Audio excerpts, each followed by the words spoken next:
Magandang araw po muli sa ating lahat. Kahapon po pinag-usapan natin ang tungkol sa kaligtasan bilang regalo ng Diyos. At ngayon naman po pag-uusapan natin ang faith o pananampalataya.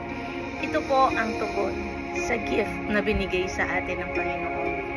Sabi po sa Hebrews 11 verse 1, "Now faith is confidence in what we hope for and assurance about what we do not see." Ibig sabihin, ang pananampalataya ay pagtitiwala sa Diyos kahit hindi pa natin nakikita ang resulta. Hindi ito blind faith, kundi confidence na ang Diyos ay tapat at tutuparin niya ang kanyang salita. Mga kapatid, minsan mahirap magtiwala kapag maraming uncertainties sa buhay. Like bills na kailangan bayaran, health problems, o kaya mga pangarap na parang hindi natutupad. Pero dito pumapasok ang tunay na faith. Kapag pinili nating kumapit kay Lord, kahit hindi pa natin nakikita ang sagot.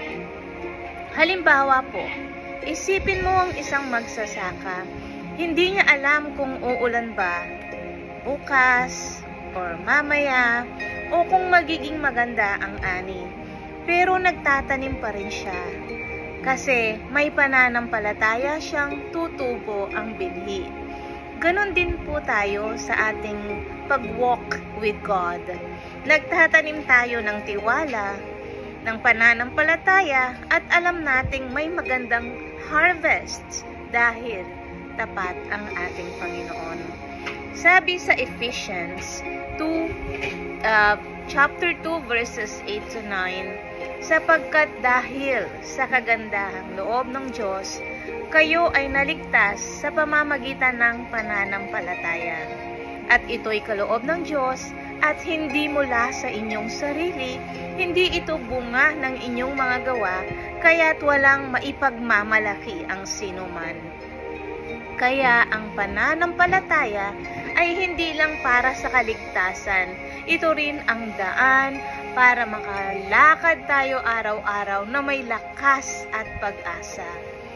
Ang tanong ko po, ano ang pinagdadaanan mo ngayon? Na parang mahirap makita ang solusyon o parang imposible nang may magandang resulta.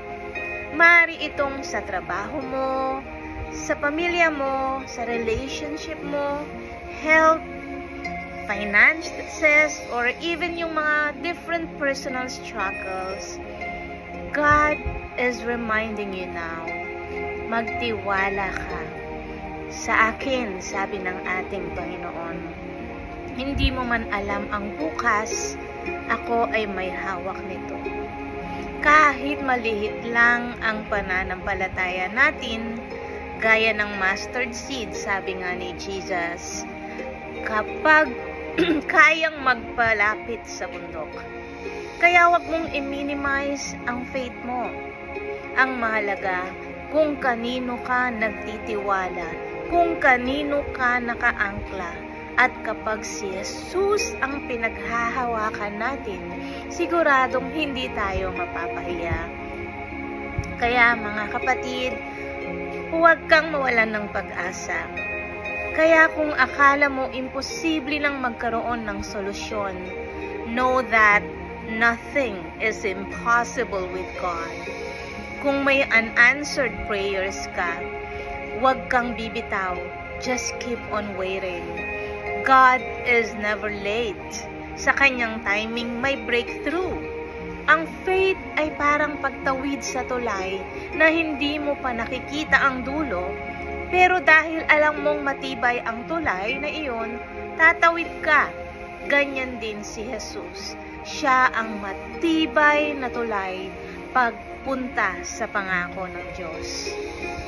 So, gandun lang po tayo. I hope na bless kayo, na uplift yung faith natin, yung spirituality natin. So, sige po, tayo po'y manalangin. Panginoon, salamat po sa gift of faith. Palakasan mo po kami sa mga oras na mahina kami. At tulungan mo kaming magtiwala sa iyo ng lahat ng bagay. Kahit hindi namin nakikita ang buong plano, maniniwala, magtitiwala kaming ikaw ang may hawak ng aming buhay. Pipiliin naming magtitiwala at maglakad ayon sa iyong mga pangako. And I also pray right now for those who are experiencing pain, tiredness, or parang nadidepress ka, the Lord is speaking to you right now. Yes, dinadalangin ko na hawakan ka ng Panginoon ngayon. Tanggalin ang lahat ng iyong alalahanin. Manalangin, magtiwala lang tayo sa Panginoon. Yes, Lord, I declare, Lord, instead of depression, instead of sadness, O God, instead of tiredness, Lord, you will give all of us supernatural strength. Yes, Lord. And Lord, manatili yung kapayapaan at kagalakan sa aming mga puso. And starting today, O God, may all of these people whom gonna listen to this, O God, they will be refreshed. They will be restored. Yes, O God, in the mighty name of Jesus. Hallelujah. Thank you, Lord. We love you. We honor you in Jesus' name. Amen and amen. So, maraming salamat po ulit. So, bukas po ulit para sa susunod nating pagbubulay-bulayan. God bless us all. Bye-bye po. Thank you.